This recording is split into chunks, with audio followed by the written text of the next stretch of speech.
यीशु मसीह के मधुर पवित्र नाम में सभी भाई बहनों को जय मसीह की। मेरी आवाज आ रही है? आ रहे।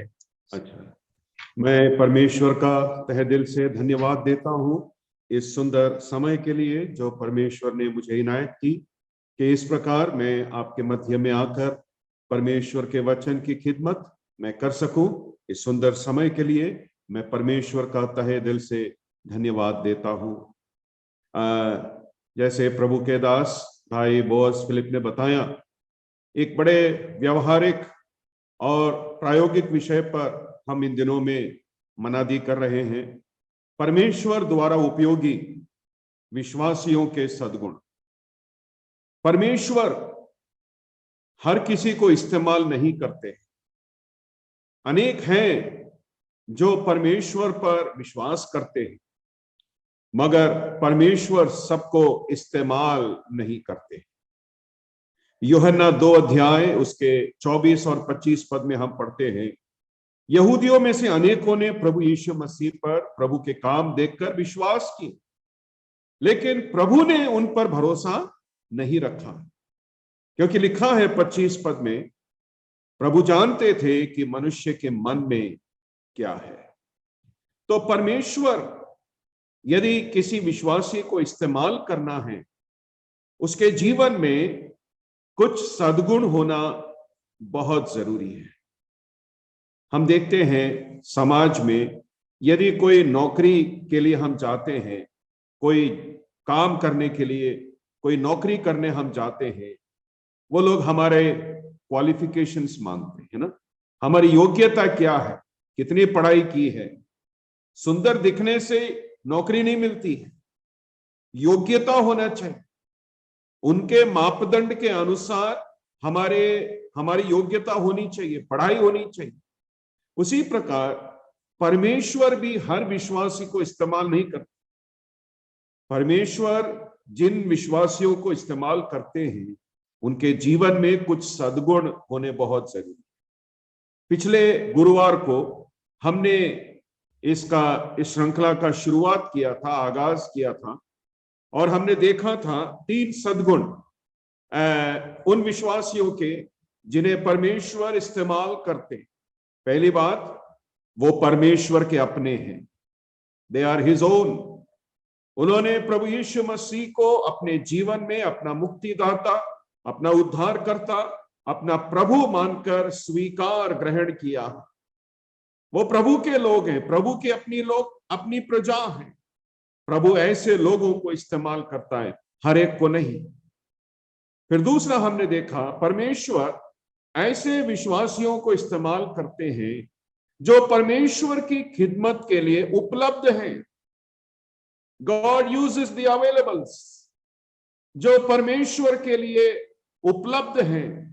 यशायाह के समान कहें, देख प्रभु मैं यहां हूं, मुझे भेज। ऐसे लोगों को परमेश्वर इस्तेमाल करते। और फिर हमने आखिर में देखा, परमेश्वर आज्ञाकारी विश्वासियों को इस्तेमाल करते। यदि हमें प्रभु को इस्तेमाल करना है, हमें आज्ञाकारी बनना बहुत जरूरी है। आज्ञाकारी मतलब क्यों और क्या, कैसे, कब नहीं पूछना। प्रभु ने जो बोला, प्रभु जी आपका हुक्म सराखों पर हाँ और आमीन बोलकर तुरंत प्रभु की आज्ञा को मानना, कोई बहाने नहीं देना। हम देखते हैं ना, पहला शमूएल उसका 15 अध्याय और उसके 22 पद में शमूएल ने शाऊल से कहा, आज्ञा मानना बलिदान चढ़ाने से उत्तम है। प्रभु आज्ञाकारी लोगों को चाहते, बलिदान चढ़ाने वालों को नहीं। इसलिए हम अपने आप को जांचें, क्या हम प्रभु के लोग हैं, प्रभु पर विश्वास किया है व्यक्तिगत तौर पर, क्या हम प्रभु के लिए उपलब्ध हैं, क्या हम प्रभु के आज्ञाकारी विश्वासी हैं। यदि ऐसे हैं तो प्रभु हमें अवश्य इस्तेमाल करें। उसी श्रृंखला को आगे जारी रखते हुए आज प्रभु के अनुग्रह में आश्रित होकर 3 और सद्गुणों को हम देखने का प्रयास करें। परमेश्वर द्वारा उपयोगी विश्वासियों के 3 और सद्गुण। पहला सद्गुण हम देखते हैं, परमेश्वर उन ऐसे विश्वासियों को इस्तेमाल करते हैं जिनके जीवन में एक समर्पण है। God uses committed believers, ऐसे विश्वासी जिनके जीवन में एक समर्पण है, जिन्होंने पूरी रीति से प्रभु को अपना जीवन अर्पित किया है। फिलिपियों की पत्री 1 अध्याय और उसके 21 पद में हम पढ़ते हैं, प्रेरित पौलुस कहते हैं, जीना मेरे लिए मसीह और मर जाना नफा है, लाभ है। पौलुस का एक समर्पण है। जीना है तो प्रभु यीशु मसीह के लिए जीना। हमारा समर्पण क्या है? हम भी विश्वासी हैं, हम भी सभाओं में जाते हैं, संगति में जाते हैं, बाइबल पढ़ते हैं, कदाचित दुआ करते हैं, लेकिन हमारा जीवन समर्पण क्या है? क्या पौलुस के समान हम कह सकते हैं, जीना मेरे लिए मसीह यीशु है और मर जाना मेरे लिए बहुत लाभ है? जब हम इस दुनिया को देखते हैं ना, हर एक व्यक्ति के जीवन में समर्पण भाव को हम देखते हैं, है ना। जब हम अस्पताल जाते हैं, हम वहां डॉक्टर्स को देखते, नर्सेस को देखते हैं, उनके जीवन में एक समर्पण है। हमने पढ़ाई की है, हम पैसा कमाते हैं, उससे भी बढ़कर हम मरीजों की सेवा करें, देखभाल करें, उनका इलाज करें। जब हम सरहदों में जाते हैं, सीमाओं में जाते हैं, वहां पर हमारे बहादुर सैनिकों को हम देखते हैं। उन बहादुर सैनिकों का एक समर्पण है। मेरी आन बान शान, मेरा देश, मेरे देश के लिए मेरा सब कुछ कुर्बान, मेरे देश की सुरक्षा के लिए मेरी जान, मेरी मौत, मेरा सब कुछ मेरा कुर्बान है। यह उसका समर्पण है। हम देखते हैं जो बाजा बजाते, वाद्यांत्र इंस्ट्रूमेंट्स, म्यूजिकल इंस्ट्रूमेंट्स बजाते हैं, उनका भी एक समर्पण है। कितने घंटे वो लोग अभ्यास करते हैं, कितने घंटे वो लोग रियाज करते हैं। वो लोग इस बात को में लगे रहते हैं अनेक घंटों, 8 घंटे, 10 घंटे, 12 घंटे प्रैक्टिस करते रहते हैं कि कैसे और अच्छी तरह बजाएं, और अच्छा अभ्यास वो करते हैं। हम विश्वासी हैं। हमारे जीवन का समर्पण क्या है? क्या हमारे जीवन में एक समर्पण है कि हम प्रभु यीशु मसीह से प्रेम करेंगे? क्या हमारे जीवन में एक समर्पण है कि हम प्रभु यीशु मसीह की सेवा करेंगे? क्या हमारे जीवन में एक समर्पण है कि हम प्रभु यीशु मसीह के आज्ञाकारी लोग बनेंगे? क्या हमारे जीवन में एक समर्पण है कि हम हर दिन निष्फल परमेश्वर के नाम की महिमा के लिए हम अपना जीवन बिताएंगे? हमारे जीवन का समर्पण क्या है? अनेकों समर्पण हो सकते हैं, लेकिन सबसे बड़ी बात यह है, हमारे जीवन में समर्पण होना निहायत ही जरूरी है। एक खास समर्पण के बारे में मैं आपका ध्यान चाहता हूं। विश्वासी होकर हमारे जीवन में परमेश्वर प्रभु यीशु मसीह के लिए दुख उठाने का एक समर्पण होना बहुत जरूरी है। A commitment to suffer for Christ. प्रभु यीशु मसीह के लिए दुख उठाना, प्रभु यीशु मसीह के लिए नुकसान सहना, प्रभु यीशु मसीह के लिए दुख सहना, यह हमारे जीवन का एक समर्पण होना चाहिए। आपको मालूम है ना, जब प्रेरित पौलुस ने परमेश्वर का दर्शन, प्रभु यीशु मसीह का दर्शन दमिश्क मार्ग में किया था। प्रभु ने उसको 2 सवाल पूछे थे, उसने 2 सवाल प्रभु से पूछे, प्रभु तू कौन है? और उसके बाद पूछा, प्रभु तू क्या चाहता है कि मैं तेरे लिए करूं? प्रभु ने क्या कहा, हम पढ़ेंगे प्रेरितों के काम पुस्तक 9 अध्याय, प्रेरितों के काम पुस्तक उसका 9 अध्याय और उसका 16 पद। यदि कोई जल्दी पढ़ सकते हैं तो बड़ी सहायता होगी। प्रेरितों के काम पुस्तक 9 अध्याय और उसका 16 पद, क्या लिखा है? और मैं उसे बताऊंगा कि मेरे नाम के लिए उसे कैसा कैसा दुख उठाना पड़ेगा। बस यहां पर परमेश्वर अपने दास को कहता है कि तू जाकर उससे बात कर और मैं उसको बताऊंगा कि उसे मेरे नाम के निमित्त क्या क्या दुख सहना है।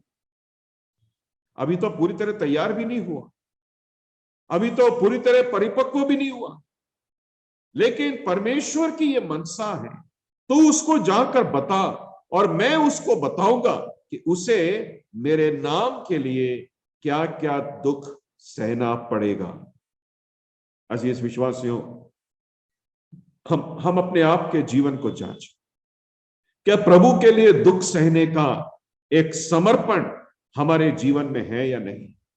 कई बार हम चाहते हैं एक आराम की जिंदगी, कई बार हम चाहते हैं एक बेहतरीन जिंदगी, कष्ट और दुख नहीं चाहते, लेकिन मसीही जीवन का एक भाग है, एक जरूरी हिस्सा है प्रभु के लिए कष्ट और दुख सहना। इसलिए तो गीतकार ने इस प्रकार गाया है, यीशु नाम को अपना कहना जैसे कांटों की राह पर चलना। प्रभु के पीछे चलना आसान काम है, उसी के लिए प्रभु ने हमें बुलाया, प्रभु के वास्ते दुख सहने के लिए प्रभु ने हमें बुलाया। ये मैं नहीं कह रहा, ये परमेश्वर का वचन हमें बताता। पढ़िए मेहरबानी से फिलिपियों की पत्री 1 अध्याय और उसका 29 पद। फिलिपियों की पत्री 1 अध्याय उसका 29 पद, क्या लिखा है? क्योंकि मसीह के कारण तुम पर यह अनुग्रह हुआ कि न केवल उस पर विश्वास करो पर उसके लिए दुख भी उठाओ। प्रेरित पौलुस साफ साफ कहते हैं, तुम्हारे लिए, तुम्हारे जीवन में प्रभु का अनुग्रह हुआ, केवल इसलिए नहीं कि तुम उसके नाम पर विश्वास करो, लेकिन प्रभु का अनुग्रह इसलिए हुआ है कि तुम उसके नाम से दुख भी उठाओ। देखा आपने, यह मसीही जीवन का एक हिस्सा है, यह मसीही जीवन का एक जरूरी भाग है, प्रभु के लिए दुख सहना। हमारे हिंदी भाषा में कहते हैं ना, सेवा नहीं तो मेवा नहीं। यदि दुख नहीं सहेंगे, कष्ट नहीं उठाएंगे, तो अच्छाई भी हमें नहीं मिलेगी। उसी प्रकार मसीही जीवन में भी यदि हम प्रभु के लिए कष्ट और दुख नहीं सहेंगे, तब हम कभी भी प्रभु के लिए एक समर्पित विश्वासी नहीं बन सकते। हमारे जीवन का समर्पण क्या है? पतरस भी अपने पहली पत्री में कहता है, मसीही होकर कष्ट और दुख सहते हो तो इसमें लज्जित होने की कोई बात नहीं। यह तो हमारे जीवन का एक अभिन्न हिस्सा है। हमें प्रभु के लिए दुख सहना बहुत जरूरी है। अजीज विश्वासियों, हम अपने आप के जीवन को जांचें परखें, क्या हम प्रभु के लिए दुख सहते हैं?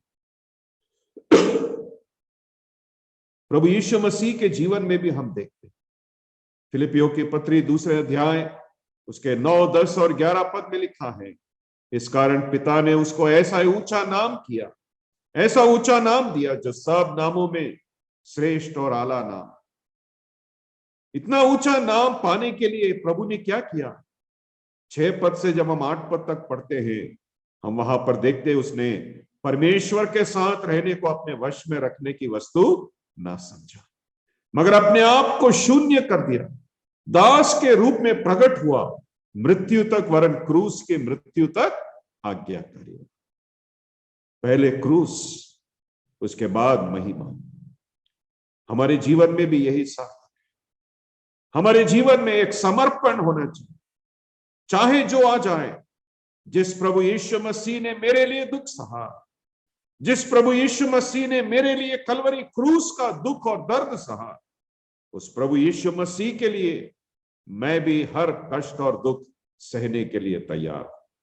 भले फिर मुझे प्रभु आशीष दे या ना दे, मेरे प्रभु के लिए मैं कष्ट और दुख सहने के लिए तैयार हूं, क्योंकि यह मेरा जीवन समर्पण। अजीज विश्वासियों, हमेशा स्मरण रखना, परमेश्वर ऐसे विश्वासियों को इस्तेमाल करते हैं जिनके जीवन में एक समर्पण है, प्रभु से प्रेम करने का समर्पण, प्रभु की आज्ञा मानने का समर्पण, प्रभु की सेवा करने का समर्पण, और खास तौर से प्रभु के नाम से दुख सहने का समर्पण। एक सच्ची घटना मैंने किताब में एक ऐसा पढ़ा है। एक जगह एक पिता, माता और एक बेटा तीनों साथ में रहते थे। जब बेटा छोटा ही था, पिता के किसी बीमारी के कारण मृत्यु हो, तो पिता जिस फैक्ट्री में काम करते थे, उस फैक्ट्री में इस बेटे को भी काम करने के लिए बुला लिया। बेटा जवान था। इस परिवार की एक खासियत थी, यह परिवार प्रभु यीशु मसीह से बेहद प्रेम करने वाला एक परिवार था। प्रभु यीशु मसीह से प्रार्थना करना, प्रभु की आराधना करना इस परिवार का उसूल था। इनका एक सिद्ध सख्त नियम था, कुछ भी आ जाए प्रभु के दिन प्रभु की आराधना करना बहुत जरूरी। फिर जब ये बेटा उस फैक्ट्री में काम करने लगा, तब उस फैक्ट्री के मालिक ने कहा, बेटे तुम्हें संडे को भी आकर काम करना पड़े। उसने कहा, साहब मैं संडे को नहीं आ सकता। उसने कहा, मालिक ने कहा, नहीं ऐसा नहीं होगा, संडे को तुम्हें आना पड़े। एक दो संडे छुट्टी लिया, लेकिन बार बार छुट्टी नहीं मिलती। लेकिन इस बच्चे को तो हर संडे चर्च जाना है। उसने कहा, साहब मैं अपना राजीनामा देता हूं, मैं इस्तीफा देता हूं, मुझे ऐसी नौकरी नहीं करनी, क्योंकि मुझे हर संडे चर्च जाकर प्रभु की आराधना। मालिक ने कहा, ठीक है, तुम्हारा चर्च तुम्हें मुबारक। और उसने उसका इस्तीफा ग्रहण किया। फिर इस लड़के ने अपना एक छोटा सा बिजनेस शुरू किया। शुरू में जो सामान वो बनाता था अपने मित्रों को दिया, उनको अच्छा लगा। फिर उसने अपने अड़ोस पड़ोस को दिया, उनको भी अच्छा लगा। फिर उसने अपने शहर में दूसरों को दिया, उनको भी अच्छा लगा। एक बहुत बड़ा व्यापारी बन गया, अपनी मां के साथ खुशी से रहने लगा। और इतना बड़ा व्यापारी बनने के बाद भी उसका एक उसूल था, हर संडे, हर प्रभुवार को प्रभु के भवन में जाकर आराधना करना। वो कभी नहीं चूकता था, कितना भी बड़ा व्यापारी हो जाए। शहर में बिजनेस शहर से फैलकर पूरे राज्य में फैल गया, पूरे राज्य से फैलकर पूरे देश में फैल गया, पूरे देश से फैलकर पूरी दुनिया में इस आदमी का बिजनेस फैल गया। पूरी दुनिया में बिजनेस फैलने के बाद भी अपना उसूल से वो नहीं चूका। हर संडे, हर प्रभुवार को प्रभु भवन में जाकर प्रभु के लोगों के साथ प्रभु की इबादत और परस्तिश करता था, प्रभु की आराधना करता था। आज भी उसका सामान, उसका व्यापार बहुत मशहूर है। उस लड़के का नाम, जो बाद में बहुत बुजुर्ग हुआ, उसका नाम क्या है मालूम है? उसका नाम है विलियम कोलगेट। जी हां, आज जो कोलगेट हम करते हैं ना, उसका मालिक। एक उसूल था, कितना भी दुख संकट आ जाए, क्या कितना भी बड़ा आदमी मैं बन जाऊं, प्रभुवार को प्रभु भवन में जाकर प्रभु लोगों के साथ मिलकर प्रभु की आराधना कर। आपके यहां तो मालूम नहीं, हमारे यहां जोधपुर में तो हम ये नहीं पूछते हैं मंजन किया क्या, हम तो सीधा ही पूछते हैं कोलगेट किया क्या। और हमारे परिवार में तो न केवल कोलगेट पेस्ट, ब्रश भी कोलगेट का ही इस्तेमाल करते हैं, दूसरा कंपनी का ब्रश भी नहीं आता। जब से ये मालूम पड़ा ये विलियम कोलगेट एक बहुत बड़ा समर्पित विश्वासी था, तब से तो हमारा परिवार ही उसका दीवाना हो। अजीज विश्वासियों, हम अपने आप के जीवन को जांचें, हमारे जीवन का समर्पण क्या है। हमेशा स्मरण रखें, परमेश्वर समर्पित विश्वासियों को इस्तेमाल करते हैं। यदि आप परमेश्वर द्वारा उपयोगी बनना चाहते हैं, आपके जीवन में एक समर्पण होना चाहिए, और खास तौर से प्रभु यीशु मसीह के लिए दुख उठाने का एक समर्पण। क्या आपके जीवन में यह समर्पण है? अपने आप के जीवन को हम परखें, हम जांचें। दूसरा एक और सद्गुण, परमेश्वर ऐसे लोगों को, ऐसे विश्वासियों को उपयोग करते हैं जो पवित्रता का जीवन बिताते हैं। God uses Holi believers, Holi man, जो पवित्र लोग हैं, जो पवित्रता में अपना जीवन बिताते हैं। प्रभु केवल ऐसे विश्वासियों को ही इस्तेमाल करते हैं। अजीज विश्वासियों, हम अपने आप के जीवन को जांचें, क्या हम पवित्रता में जीवन बिताते हैं? एक बहुत गंभीर सवाल मैं पूछा, हमारे चयन का उद्देश्य क्या है मालूम है? प्रभु ने हमें क्यों चुना है? पढ़िए इफिसियों की पत्री 1 अध्याय और उसका 4 पद। इफिसियों की पत्री 1 अध्याय पद 4। जैसा उसने हमें जगत की उत्पत्ति से पहले उसने चुन लिया कि हम उसके निकट प्रेम में पवित्र और निर्दोष हों। उसके सामने हम पवित्र और निर्दोष। प्रभु ने हमें इसलिए चुना, जगत की उत्पत्ति से पहले प्रभु ने हमें इसलिए चुना कि हम परमेश्वर के सामने, मनुष्यों के सामने नहीं। मनुष्यों के सामने पवित्र होना आसान है, मगर परमेश्वर ने हमें इसलिए चुना कि हम परमेश्वर के सामने, जो हमारी भावनाओं और विचारों को दूर से समझता और परखता है, परमेश्वर के सामने पवित्र और निर्दोष बन सके। क्या हम हमारे जीवन उद्देश्य को पूरा करते हैं? क्या हम पवित्रता का जीवन बिताते हैं? हमेशा स्मरण रहे, प्रभु केवल ऐसे विश्वासियों को ही इस्तेमाल करते हैं जो पवित्रता का जीवन बिताते हैं। पतरस में यही बात कहते हैं। पढ़िए मेहरबानी से 1 पतरस 1 अध्याय 15 और 16 पद। 1 पतरस 1 अध्याय 15 और 16 क्या लिखा है? पर जैसा तुम्हारा बुलाने वाला पवित्र है, वैसे ही तुम भी अपने सारे चाल चलन में पवित्र बनो, क्योंकि लिखा है, पवित्र बनो क्योंकि मैं पवित्र हूं। जैसा तुम्हारा बुलाने वाला पवित्र है, वैसे ही तुम भी अपने सारे चाल चरित्र में पवित्र बनो। कुछ क्षेत्रों में नहीं। कई बार कुछ विश्वासी क्या कहते हैं ना, हम इस मामले में तो बहुत पवित्र है, अच्छी बात है, उस मामले में अपवित्र। ऐसा नहीं। प्रभु का वचन कहता है, जैसा तुम्हारा बुलाने वाला पवित्र है, वैसे ही तुम भी अपने सारे चाल चलन में पवित्र बनो। क्या हम पवित्रता का जीवन बिताते हैं? रोमियो की पत्री 12 अध्याय 1 पद आप सब जानते हैं।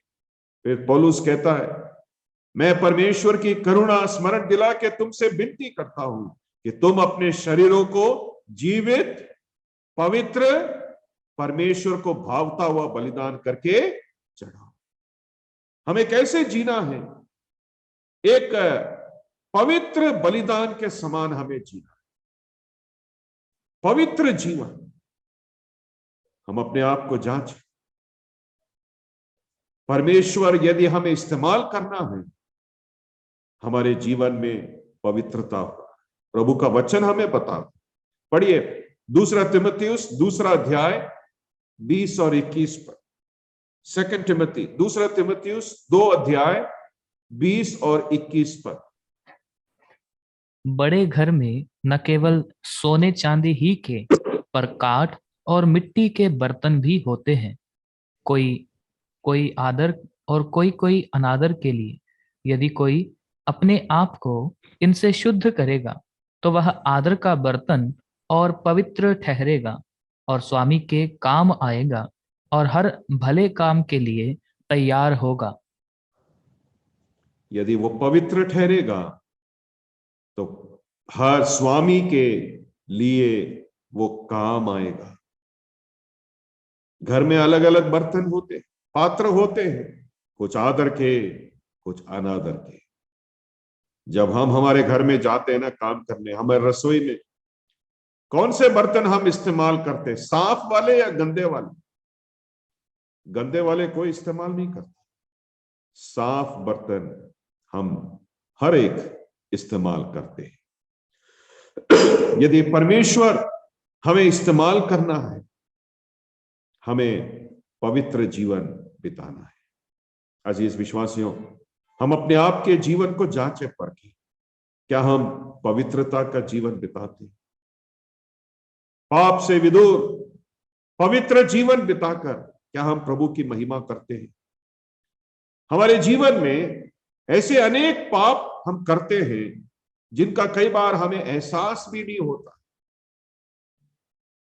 जी हां, मैं दोबारा दोहराऊं, हमारे जीवन में ऐसे अनेक पाप हम कर जाते हैं जिनका हमें कई बार एहसास भी नहीं होता। अनेक पाप हैं। एक उदाहरण देना चाहता हूं, वो है मूर्ति पूजा का पाप। चौंक गए? आप बोलेंगे भाई हम तो ब्रदरन विश्वासी हैं, हमारे चर्च हॉल में आप आकर देखिए, हमारे चर्च हॉल में कोई मूर्ति नहीं है, कोई फोटो नहीं है, कोई दिया मोमबत्ती नहीं है, प्रभु के चित्र वाला एक कैलेंडर भी नहीं है साहब। अच्छी बात है, हो सकता है, ये सही बात है। पहला यूहन्ना 5 अध्याय 21 पद में यूहन्ना क्या कहता है? आखिरी पद में, बालकों मूर्तियों से बचे रहो। यूहन्ना ने किसको लिखा पत्री? विश्वासियों को, अविश्वासियों को नहीं। मूर्ति पूजा क्या है? मूर्ति पूजा मतलब परमेश्वर का स्थान किसी दूसरे व्यक्ति या वस्तु को देना। परमेश्वर को जो स्थान देना चाहिए, परमेश्वर को जो महिमा देना चाहिए, परमेश्वर को जो महानता देना चाहिए, परमेश्वर को हमारे जीवन में जो सबसे प्रथम स्थान देना चाहिए, यदि परमेश्वर को हम पहला स्थान जीवन में ना दें, किसी दूसरे व्यक्ति को या किसी दूसरे वस्तु को या किसी दूसरे काम को हम पहला स्थान देते हैं, स्मरण रहे, बिना एहसास किए आप मूर्ति पूजा कर रहे हैं। पवित्र जीवन बिताना चाहिए। प्रभु को देने का स्थान प्रभु को देना है। प्रभु से बढ़कर किसी को भी स्थान दे तो वो एक मूर्ति पूजा के समान। एक महान परमेश्वर के दास थे, उनका नाम था C.T. स्टड्स। इंग्लैंड के बहुत बड़े क्रिकेटर भी थे। अपने जवानी के समय जब अपने शिखर पर थे, उन्होंने प्रभु से को ग्रहण किया, प्रभु पर विश्वास किया और अपना खेल, अपना धन संपत्ति सब छोड़कर प्रभु की सेवा करने के लिए निकल पड़े। उन्होंने एक बार इस प्रकार कहा, if Jesus Christ is not the Lord of all, he is not the Lord at all. उन्होंने कहा, यदि प्रभु यीशु मसीह सबका प्रभु नहीं है तो वो किसी का भी प्रभु नहीं। क्या हमारे जीवन के सारे क्षेत्रों का स्वामी, गुरु और प्रभु यीशु मसीह है? क्या हम पवित्रता का जीवन बिताते हैं? हम अपने आप के जीवन को हम जांचें, हम परखें। अजीज विश्वासियों, पवित्रता का जीवन हम कैसे बिता सकते हैं? पवित्रता का जीवन बिताने के लिए 2-3 काम करना जरूरी है। पहला काम, नित्य परमेश्वर का वचन पढ़ना और प्रार्थना। नित्य जब हम परमेश्वर का वचन पढ़ते हैं और प्रार्थना करते हैं, पवित्रता का जीवन हम बिता सकते हैं। दूसरी बात, परमेश्वर के लोगों की संगति में जीवन बिता। यदि हम प्रभु के लोगों के साथ, प्रभु के लोगों की संगति में जीवन बिताते हैं, पवित्र जीवन बिता सकते हैं। तीसरी बात, सावधानी का जीवन बिता। सावधानी का जीवन बिता। सावधानी हटी, दुर्घटना घटी। सुना है ना आपने? आत्मिक जीवन में भी यह सार्थक है। बड़ी सावधानी का जीवन बिताना। क्यों? क्योंकि शैतान इस बात की ताक में लगा है, कौन है वो विश्वासी जो जरा सा लापरवाही करे और मैं उसे फाड़ कर बर्बाद कर दूं, नाश कर दूं। सावधानी का जीवन, संगति का जीवन, वचन और प्रार्थना का जीवन यदि हम बिताएंगे, पवित्र जीवन हम बिता सकते हैं। मुझे नहीं मालूम किसने कहा, लेकिन कहने वाले ने सही कहा। परमेश्वर का वचन, पवित्र बाइबल आपको पाप से दूर रखेगा, मगर पाप आपको बाइबल से दूर रखेगा। आपको चुनना है दोनों में से किसी। यदि आप बाइबल के नजदीक रहते हैं, यदि आप प्रभु का वचन पढ़ते हैं, प्रार्थना करते हैं, तो पवित्र जीवन बिता सकते हैं। अजीज विश्वासियों, क्या आपका जीवन एक पवित्र जीवन है?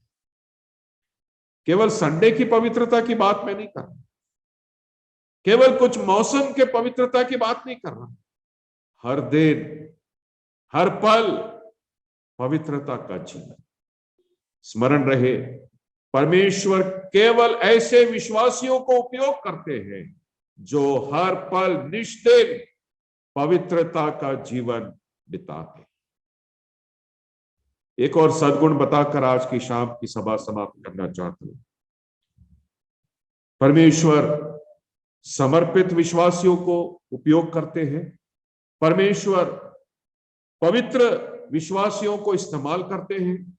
और तीसरी बात, परमेश्वर प्रार्थना करने वाले विश्वासियों को इस्तेमाल करते हैं, जो प्रभु से हर पल प्रार्थना में अपना समय बिताते हैं। जब हम प्रार्थना करते हैं अजीज विश्वासी, 3 बातें हम प्रकट करते हैं। पहली बात, जब हम प्रार्थना करते हैं, मसीही स्वभाव को हम प्रकट करते हैं, क्योंकि गैर मसीही लोग प्रार्थना नहीं करते, मसीही लोग प्रार्थना करते हैं। 1 थिस्सलुनीकियों 5 अध्याय 14 पद से 20 पद तक आप पढ़ेंगे, मसीही चरित्र के बारे में लिखा है और उसके बीच में लिखा है, निरंतर प्रार्थना में लगे रहो, निरंतर प्रार्थना करते रहो। तो जब हम प्रार्थना करते हैं, मसीही स्वभाव को हम प्रकट करते हैं। दूसरी बात, जब हम प्रार्थना करते हैं, प्रभु यीशु मसीह पर हमारे विश्वास और हमारे निर्भरता को हम प्रकट करते हैं। मतलब जब हम प्रार्थना करते हैं, हम प्रभु से कहते हैं, प्रभु जी ये मेरे वश का काम नहीं है, ये मेरे बस की बात नहीं है, मैं चाहकर भी नहीं कर सकता, मेरे अंदर इतनी कुवत नहीं है, मेरे अंदर इतनी ताकत नहीं है, मैं कुछ भी नहीं हूं, मैं कुछ नहीं कर सकता हूं, इसलिए मैं आपसे दुआ करता हूं, आप मेरी सहायता कीजिए। परमेश्वर पर हमारे भरोसे को, हमारे निर्भरता को हम प्रकट करते हैं। और तीसरी बात, जब हम प्रार्थना करते हैं, परमेश्वर की महिमा को हम प्रकट करते हैं। जब प्रभु प्रार्थना का जवाब देते हैं, लोग आश्चर्यचकित हो जाते हैं, और जब लोग आश्चर्यचकित होते हैं, हम उनसे कह सकते हैं ये प्रार्थना का जवाब है। प्रार्थना के जवाब में परमेश्वर अपनी महिमा प्रकट करते हैं। अजीज विश्वासियों, हम अपने आप के जीवन को जांचे पर, क्या हम प्रार्थना करने वाले विश्वासी हैं? हम अपने आप को जांचे पर। कई बार हम बहुत काम करते रहते, बहुत सेवा करते रहते हैं, लेकिन प्रभु चाहते हैं कि हम प्रार्थना करने वाले विश्वासी हैं। एक परमेश्वर के दास ने ऐसा कहा है, जब मैं काम करता हूं तब मैं काम करता हूं, लेकिन जब मैं प्रार्थना करता हूं तब परमेश्वर काम करते हैं। सुना आपने? मैं दोहराना चाहता हूं, जब मैं काम करता हूं तब मैं काम करता हूं, लेकिन जब मैं प्रार्थना करता हूं तब परमेश्वर मेरे लिए काम करते हैं। क्या चुनना चाहेंगे? प्रार्थना हम करें। प्रार्थना करने के लिए परमेश्वर का वचन हमें क्या बताता है, जल्दी से हम कुछ पदों को पढ़ेंगे। मेहरबानी से पढ़ें मत्ती रचित सुसमाचार 26 अध्याय उसका 41 पद। मत्ती रचित सुसमाचार उसका 26 अध्याय और उसका 41 पद। क्या लिखा है? जागते रहो और प्रार्थना करते रहो कि तुम परीक्षा में ना पड़ो। आत्मा तो तैयार है परंतु शरीर दुर्बल है। प्रार्थना करना प्रभु की आज्ञा है। प्रभु ने आज्ञा दिया है, जागते रहो और प्रार्थना करते रहो। मैं और आप कौन होते हैं जो प्रभु की आज्ञा को नजरअंदाज करें? प्रभु की आज्ञा इतनी महान है, सारी कायनात, सारी सृष्टि प्रभु की आज्ञा मानती है। जब आप समुद्र तट पे जाएं, बड़ी बड़ी लहरों को आप देखते हैं, लेकिन लहरें आपके पैर के आगे आकर थम जाती है, रुक जाती है, मानो कोई कह रहा है वो पानी और लहरों से बस यहीं तक और इसके आगे मत आना। सूरज, चांद, तारे, ग्रह, सारी सृष्टि, क्या पानी, क्या जल, क्या जमीन, सब प्रभु की आज्ञा का पालन करती है। क्या आप प्रार्थना के द्वारा प्रभु की आज्ञा का पालन करते हैं? प्रार्थना क्यों करना? प्रार्थना इसलिए करना क्योंकि यह प्रभु की आज्ञा है। दूसरा एक और कारण पढ़िए, पहला थिस्सलुनीकियों 5 अध्याय 16। फर्स्ट थिस्सलुनीयंस, पहला थिस्सलुनीकियों की पत्री 5 अध्याय उसका 16। निरंतर सदा आनंदित रहो, निरंतर प्रार्थना में लगे रहो। निरंतर प्रार्थना में लगे रहो। प्रार्थना क्यों करना? प्रार्थना इसलिए करना क्योंकि प्रार्थना करना परमेश्वर के वचन का उद्बोधन है।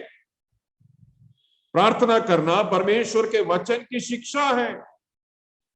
परमेश्वर का वचन कैसा है? इब्रानियों 4 अध्याय 12 पद में हम पढ़ते हैं, परमेश्वर का वचन जीवित, प्रबल और दोधारी तलवार से भी अधिक चोखा है।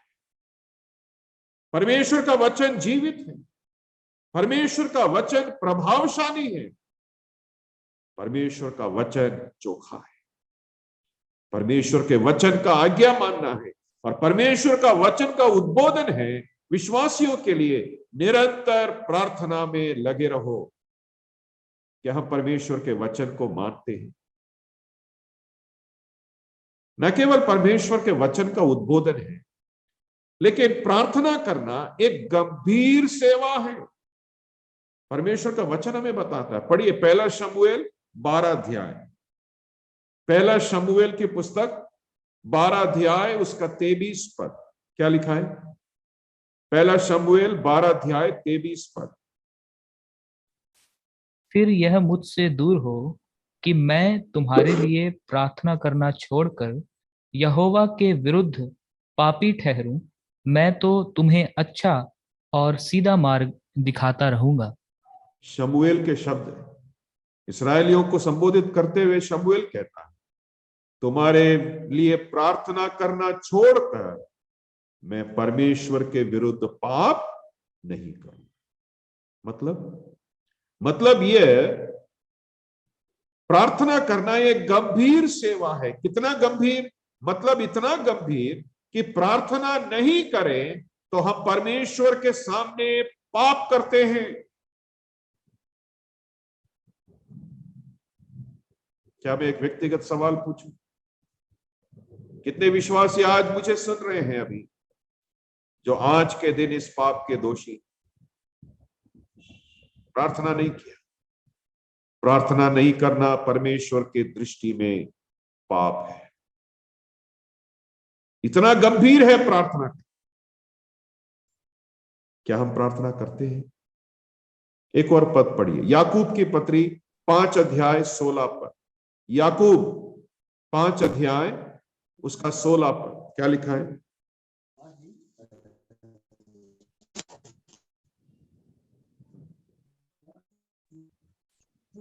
इसलिए तुम आपस में एक दूसरे के सामने अपने अपने पापों को मान लो और एक दूसरे के लिए प्रार्थना करो, जिससे चंगे हो जाओ।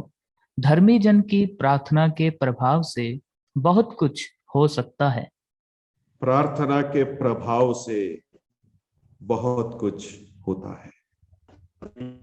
प्रार्थना क्यों करना? क्योंकि प्रार्थना प्रभावशाली है। प्रार्थना में कुवत है, प्रार्थना में सामर्थ है, प्रार्थना प्रभावशाली है। धर्मी जन के प्रार्थना से बहुत कुछ होता है। क्या हम प्रार्थना करते हैं? मत्ती 7 अध्याय 7 पद में क्या लिखा है मालूम है आपको? मांगो तो दिया जाएगा, ढूंढो तो पाओगे, खटखटाओ तो तुम्हारे लिए खोला जाएगा। 8 पद में क्या लिखा है? जो मांगता है वो पाता है, जो ढूंढता है वो पाता है, और जो खटखटाता है उसके लिए खोला जाएगा। मतलब जो नहीं मांगता है उसे नहीं मिलेगा, जो नहीं ढूंढता है वो नहीं पाएगा, जो नहीं खटखटाता है उसके लिए द्वार नहीं खोला जाएगा। अजीज विश्वासियों, हम अपने आप के जीवन को जांचें पर क्या हम प्रार्थना करने वाले विश्वासी हैं? प्रार्थना करना प्रभु की आज्ञा है। प्रार्थना करना परमेश्वर के वचन का उद्बोधन है। प्रार्थना करना एक गंभीर सेवा है। क्या हम प्रार्थना करते हैं? प्रार्थना करने के लिए हमारा आदर्श पुरुष कौन है? प्रभु यीशु मसीह। प्रभु यीशु मसीह जब इस संसार में थे, सारी सारी रात प्रार्थना में बिताते थे। हम प्रार्थना में कितना समय बिताते? हम अपने आप को जांचे परखें। अजीज विश्वासियों, मैं यहां समाप्त करना चाहता हूं। परमेश्वर द्वारा उपयोगी विश्वासियों के सद्गुण प्रभु किन्हें इस्तेमाल करते हैं? परमेश्वर ऐसे विश्वासियों को इस्तेमाल करते हैं जो प्रभु के लिए समर्पित हैं। परमेश्वर ऐसे विश्वासियों को उपयोग करते हैं जो पवित्र जीवन बिताते हैं। परमेश्वर ऐसे विश्वासियों को इस्तेमाल करते हैं जो प्रार्थना का जीवन बिताते हैं। क्या आपके जीवन में ये सद्गुण है? क्या मेरे जीवन में ये सद्गुण है? हम अपने आप के जीवन को परखे जांचें। सद्गुण भरा जीवन बिताकर परमेश्वर द्वारा इस्तेमाल होने के लिए प्रभु मेरी और आपकी सहायता और मदद करे। परमेश्वर इन विचारों को आशीष करके हमें दे।